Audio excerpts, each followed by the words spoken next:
Obviously, all of you can listen in, but I've come to just encourage her. As a pastor, I recognize that pastors are people who give. Well, most pastors are people who give. And there's very little time for them to receive. And so Teresa has been one of those people who has always given, and never had a chance to receive. So I've come to talk to her, and you're welcome to listen in on our conversation and just give her some words of wisdom. I'm honored that you would ask me, with all these great preachers who are in this room, and I mean that sincerely. I'm honored that you would ask me, and I'm honored that I was able to be here. But you decided to use the theme, starting a new chapter. And I know nothing is by accident with Teresa. She didn't just wake up, oh, that's cool. Teresa gave great thought to it.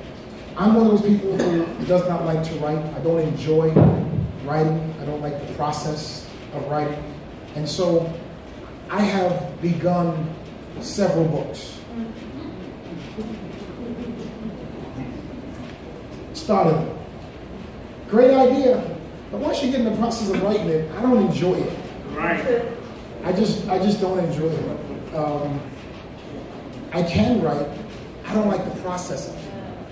And so I talked to some people who are much smarter than me in writing, and I asked them some questions about a person who would choose a theme of writing the next chapter. A couple of things. Teresa, one, the end of your chapter is not really what I want to talk about, because you have decided that the chapter has ended. So therefore, there's nothing more to talk about the end of the chapter, because the truth of the matter is we decide when the chapter ends. I know we could get real spiritual and say, no, the Lord decides, but the truth of the matter is, if we say that, then we have to deal with this real big problem of free will. It's a real big problem in the scripture. It's just a big problem. And we can say, and it's good to think, and people think it, that God is this big puppet master in heaven who is running all the shots and calling all the shots and doing everything for us. And I personally, I don't believe that. It's not my theological conviction, because if that were the case, my God, why would he put the tree in the middle of the garden? Why would he do that? And then say, don't touch it to these children, which means we're going to touch it. Because I believe God wants us to make a choice. He wants our will to be lost in his. Right. So you made a decision that this is the end of that chapter. But as you look at the end of the chapter, I wonder why you decided this is the end of the chapter. Talk to an author, and they said, well, usually when you come to the end of a chapter, Teresa, they said that we use the end of the chapter to satisfy on one hand, but to stir up on the other.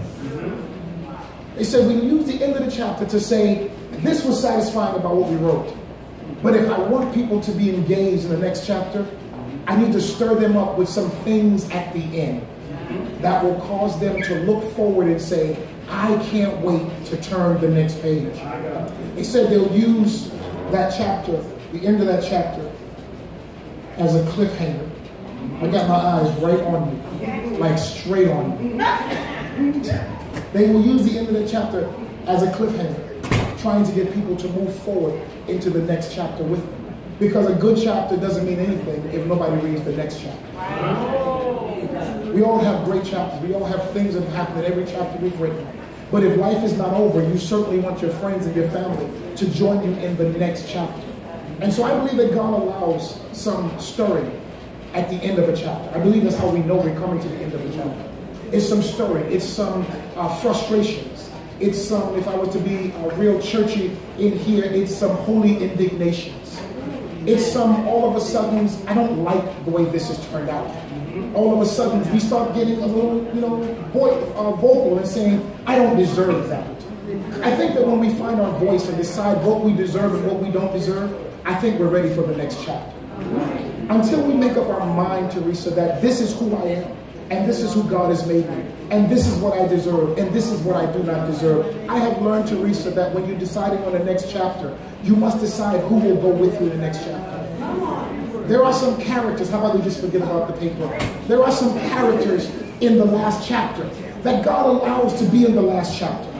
But God doesn't mean for the last chapter characters to go to the next chapter. some of the last chapter characters should end in that chapter.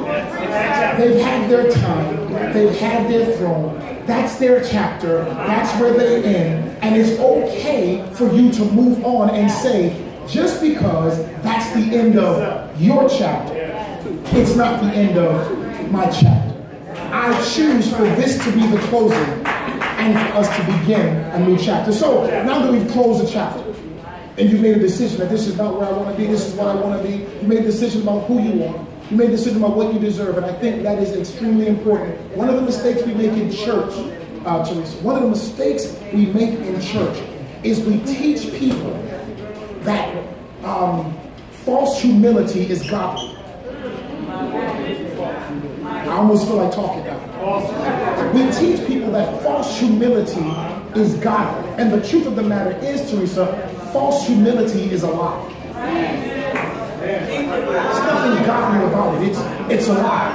And so we raise up people in church who don't know who they are, because they're hiding behind this false humility that if I just stay humble, if I just stay meek and mild, if I just stay with my head to the floor and say, no, no, not me. You've seen this in church before. I've seen it in church before. When people try to applaud, you've done a good job. What do we do? What do we do, church folks?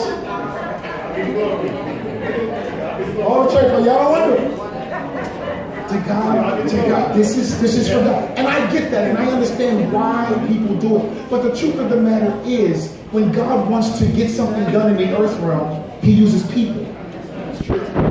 And it is not to take glory. We don't take glory from God by saying, guess what? God used me to do this. It's the false humility that keeps us from saying, I don't deserve that. And that's why too often in church, I can talk about church because I know it. Too often in church, people are beat down. And if they ever want to step up to do something different in their life, they're told that that's not what they ought to be doing. Because too often, church will try to dictate who you are.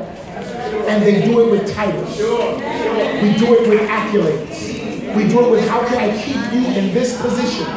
But the truth of the matter is, when you make a decision to turn the page and start a new chapter, what you're saying is, number one, the next page is blank. That's the first thing you're saying. The next page is blank. And I'm going to be a part of writing. Perhaps the last chapters were written for you. Perhaps people had more input in the last chapter than they should have had. I've come to that conclusion in my own life. That sometimes we give people who don't deserve it, we give them center stage of our life. And anything that's center stage, all eyes are on it, and everything revolves around it.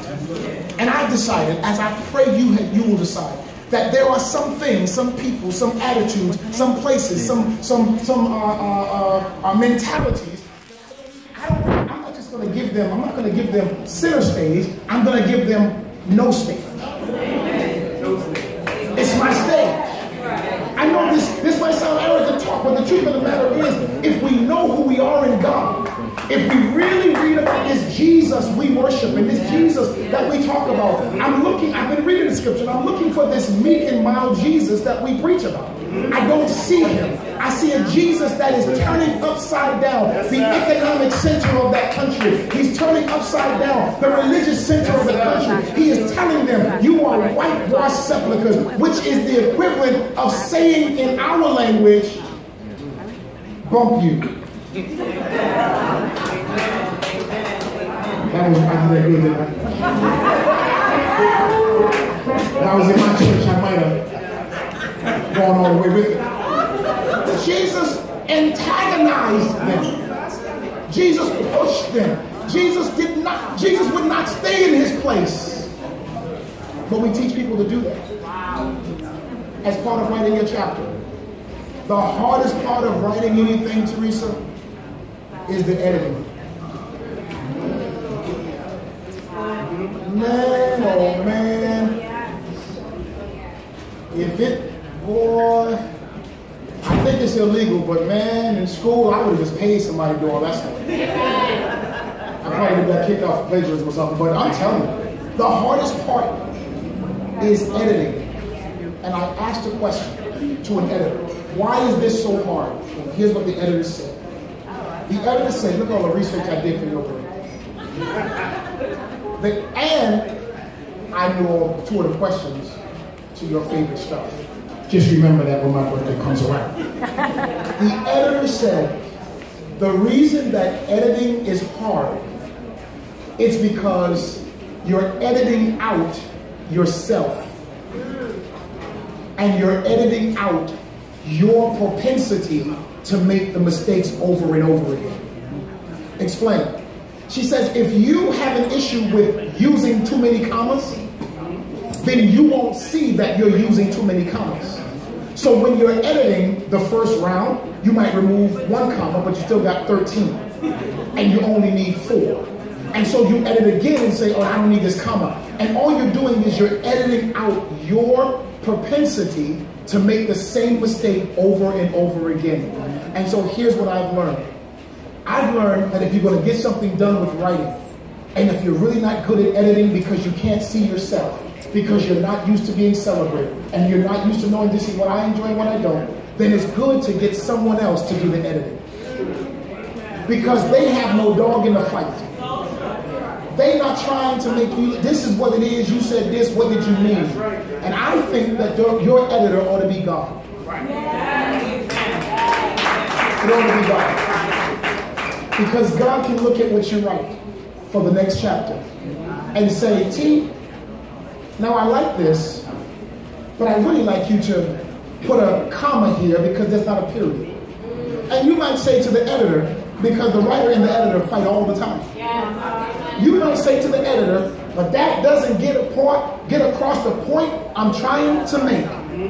And the editor will say to you, since I've sat and read your book 12 times already, I think I know the point you want to make.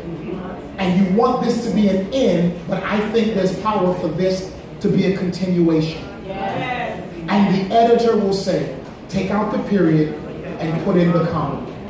God wants to edit the next chapter of your life. God wants to say to you, Teresa, do you like this, or is this what you've always done? Teresa, do you enjoy this, or is this what you've always done? Because you want everybody around you to be so comfortable. In the next chapter, my friend Teresa, find Teresa. Find the gift and the grace that God placed in you. Because all of us wouldn't be here if you didn't have a gift. If there wasn't a grace that God placed in you. We're not here just because we like it. I was riding my motorcycle earlier today. My wife will tell you to get me off my motorcycle on a Saturday when it's nice like this. It's gotta be like serious. The church is on fire, Pastor. Call the fire department. That ain't serious enough. Serious. Teresa, to get me in white socks. Teresa, I wore white socks since my wedding 24 years ago. And my wife and I fought about me wearing white socks. So in 24 years, I put on white socks for my wife and for you.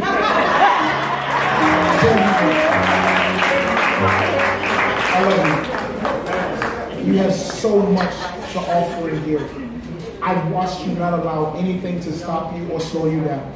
Even when Terry and I are saying, Teresa, slow down, you say, I am slowing down. We don't see it. I love you. You are an amazing woman. And I pray that the next chapter is the best chapter.